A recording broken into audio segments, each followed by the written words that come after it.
18 सितंबर 2016 कश्मीर की वो रात हमेशा की तरह सर्द और खामोश थी।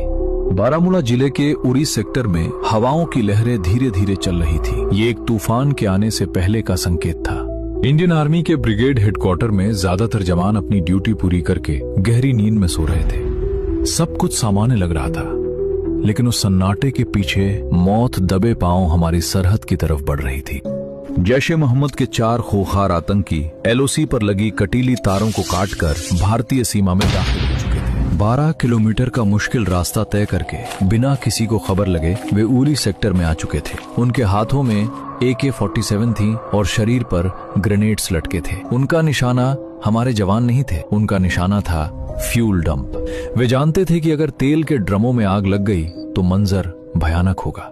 दुश्मन ने यह वक्त बहुत सोच समझ कर चुना था, क्योंकि ये फौज में टर्नओवर का वक्त था।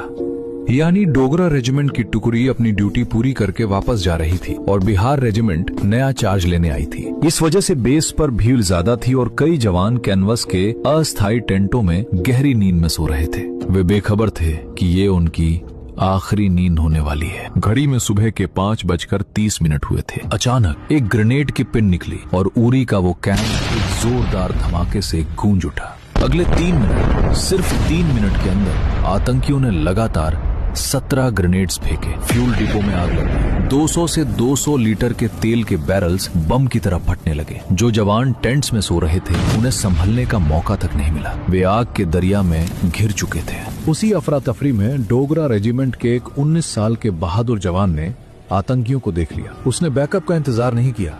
उसने अपनी बंदूक उठाई और अकेले ही उन दरिंदों से भिड़ गया। उसने एक आतंकी को वहीं ढेर कर दिया, लेकिन देश की हिफाजत करते करते वो खुद भी शहादत को गले लगा गया। बाकी बचे 3 आतंकी भागकर एक बैरक में छिप गए। अगले 6 घंटे तक गोलियां चलती रही। 4 आतंकी मारे गए, लेकिन तब तक बहुत देर हो चुकी थी।